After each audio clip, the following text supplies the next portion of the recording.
پلوامہ واقعہ کے بعد بھارتی پروپیگنڈا چین نے بھارت کی ہیلا سازیوں کا سخت جواب دے دیا ہے۔ چینی سرکاری میڈیا نے بھارت کو خبردار کیا ہے کہ وہ پلوامہ واقعہ کا ذمہ دار پاکستان اور چین کو ٹھہرانے سے گریز کرے۔ پلوامہ حملے کے بعد بھارت نے حسب روایت اپنی توپوں کا رخ پاکستان کی جانب کر دیا ہے۔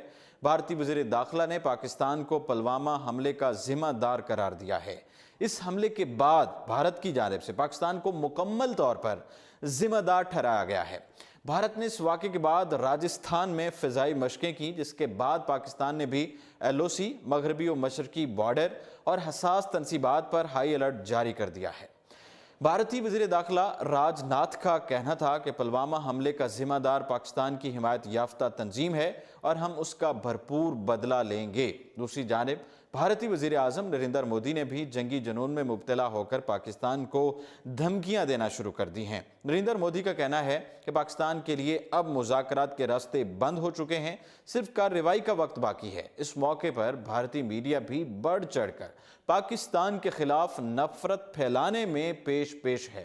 بھارتی میڈیا کی جانب سے یہ کہا جا رہا ہے کہ پلوامہ واقعے میں ملوث مجاہدین کے سربراہ کا نام عالمی دہشت گردوں کی فہرست میں چین کی وجہ سے داخل نہیں ہو سکا۔ اس پر چینی سرکاری میڈیا نے ان بے جوڑ الزامات کا جواب دیتے ہوئے یہ کہا ہے کہ بھارت اقوام متحدہ میں مسعود اظہر کے خلاف ٹھوس شواہد پیش کرنے میں ناکام رہا ہے اور اب ملبہ چین پر ڈال رہا ہے۔ پاکستان نے بھی بھارتی پروپیگنڈا کا منہ توڑ جواب دینے کا فیصلہ کر لیا ہے۔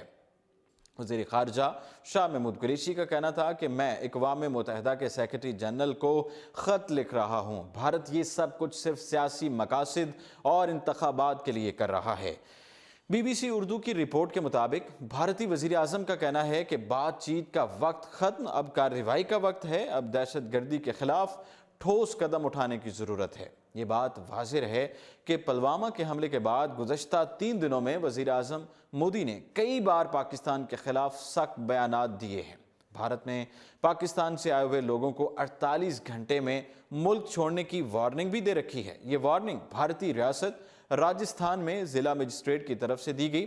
میڈیا رپورٹس میں یہ بتایا گیا کہ بھارت کی اشتعال انگیزیوں اور بھارت میں مقیم مسلمانوں اور کشمیریوں پر حملوں کے بعد بھارت جانے والے پاکستانی شہریوں کے لیے بھی مشکلات بڑھ چکی ہیں۔ ذرائع نے بتایا ہے کہ بھارتی حکومت پاکستانی زائرین کے ویزا کی درخواست بھی مسترد کر سکتے ہیں۔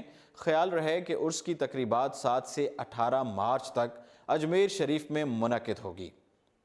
پاکستان زائرین نے وزارت مذہبی امور بین المذاہب ہم آہنگی کے توسط سے ویزا درخواستیں جمع کروا رکھی ہیں، لیکن بھارتی حکومت کے اس رویے اور ہٹ دھرمی کے بعد بھارت کے مختلف شہروں میں موجود پاکستانیوں اور ان کے خاندانوں میں تشویش کی لہر دوڑ گئی ہے۔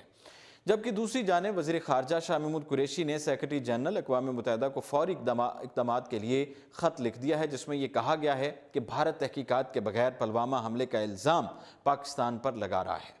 بھارتی ریاست مغربی بنگال کی وزیر اعلیٰ ممتا بنرجی نے کہا ہے کہ بی جے پی کی مرکزی حکومت پاکستان کے خلاف صرف ایسے وقت پر کوئی کارروائی کرنا چاہتی ہے جب ملک میں عام انتخابات کا مرحلہ قریب آ چکا ہو۔ انہوں نے یہ دعویٰ بھی کیا ہے کہ ان کے پاس یہ ثبوت موجود ہے کہ بھارتی انٹیلیجنس اداروں نے 8 فروری کو مرکزی حکومت کو یہ خفیہ اطلاع دی تھی کہ ملک میں دہشت گردی کا کوئی بڑا واقعہ ہو سکتا ہے۔ ممتا بنرجی نے کہا کہ میں حیران ہوں کہ آخر بھارت کے مرکزی حکومت گزشتہ 5 برس کے دوران پاکستان کو بھارت کے اندر دہشت گردی کروانے سے کیوں نہ روک سکی۔ ممتا بنرجی نے BJP کے مرکزی حکومت کو مخاطب ہو کر کہا کہ آخر یہ کیا بات ہے کہ جب بھی عام انتخابات کا وقت قریب آ جاتا ہے تو آپ پاکستان کے خلاف جنگ کا ماحول پیدا کر دیتے ہیں۔ فی الوقت اتنا ہی، اور آپ دیکھتے رہیے اردو پوائنٹ۔